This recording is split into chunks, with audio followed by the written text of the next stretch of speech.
Well, good evening, good weekend to you. This is David Van with Sooner Politics. You're watching Weekend Report. We're glad to have you with us here this cold winter month of January 2019. Hope things are going well for you. Let's get right into the news this week. We've got a lot going on here. How about this one? Reno, Oklahoma defies state law. That's right. The quiet little town west of the Oklahoma City metro area, Reno, decided they don't like not having control over those potheads with their dispensaries coming in. Reefer madness gonna take over the county seat. We gotta do something here. We're losing the culture. No, Reno, chill, please. Just chill. Okay, so you've got a few dispensaries providing medicine that, because of our federal government and their backwards ways and crazy politics, wouldn't even allow proper medical research to be done on cannabis medicine.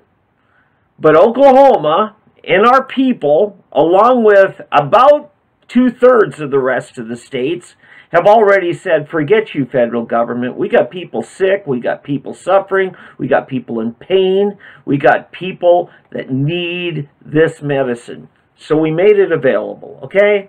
Okay, that battle's done. That was last year's battle. Some are wanting a do-over. Last week we talked about how Casey Murdoch out there in the Panhandle Senate District is wanting a do-over. He wants to have these votes all over again with a county option where each county can decide whether or not their patients, their suffering, their hurting people are going to be able to get treatment by this medicine under their doctor's care. Mind you, under their doctor's care. But no, Reno decided to believe a different narrative. Reno decided to put in a special zoning requirement specifically for medical marijuana dispensaries. Okay, this doesn't apply to the drugstore right across the street that is giving out synthetic marijuana. It's called Marinol. Take a look at it. In fact, I wrote a pretty good article on this in Sooner Politics this week. You can pull it up, SoonerPolitics.org. So the drugstore right across the street is selling synthetic Marinol. It's horrible stuff. Doesn't have nearly the nutritional value. Doesn't have nearly the cannabinoids that can actually enhance the different organs of the body that are cannabinoid receptors. No. Doesn't matter that the drugstore right across the street is prescribing and handing out, not prescribing, filling prescriptions for methamphetamines, also known as Ritalin, and other classes of methamphetamines to people. Far more dangerous. It doesn't matter that the pharmacy right across the street is shelling out opiates to people. Addicted. And they know they're addicted. Doesn't matter. Okay? We got a problem with this herbal medicine called cannabis. And it's got the town in a tizzy.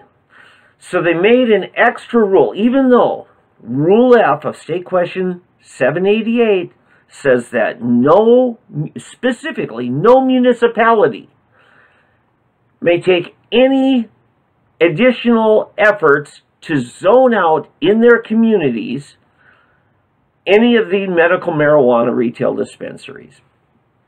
So they said, well, not 1,000 feet from a school. Now it's got to be also 300 feet from a church.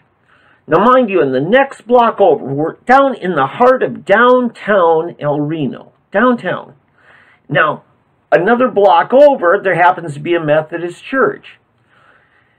And if you were to measure as the crow flies, not as a pedestrian walks, mind you, but as a crow flies, if you can measure directly across, going right through the brick walls of a funeral home between them, you would end up with just short of 300 feet between the back wall of the dispensary. There's not a public entrance in the back here. This is a back alley, okay?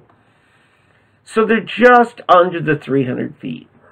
Now, other zoning rules often say from the church building, because, we got to protect our churches, don't you know? You're going to lose your faith if there's a medical marijuana dispensary, evidently. I'm sorry, I'm being sarcastic here because it just ticks me off.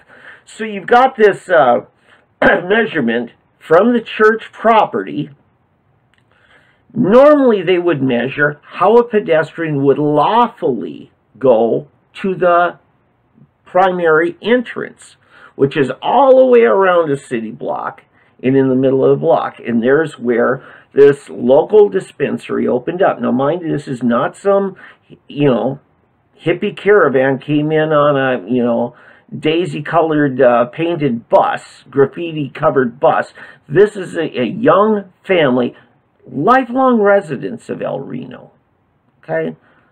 They want to provide this medicine to the veterans suffering with PTSD.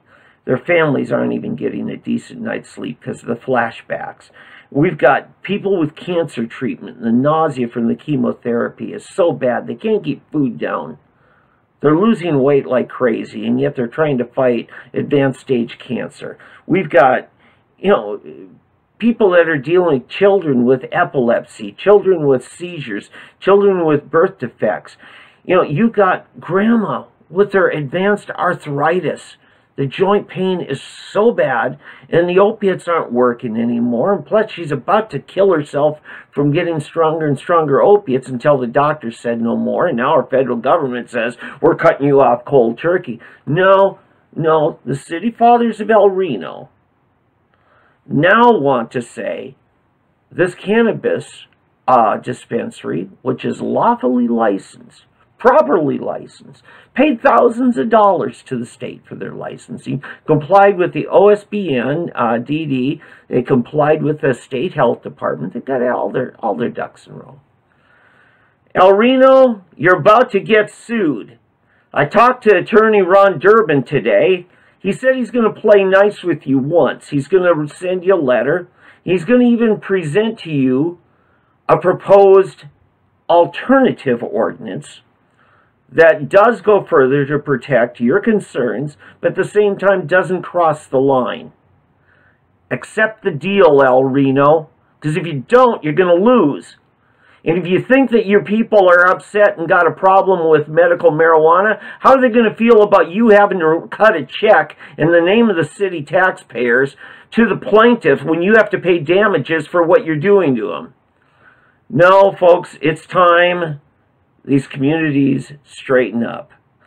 I'm asking you, El Reno, get a handle on things, all right? Let's move on to our next story after this message.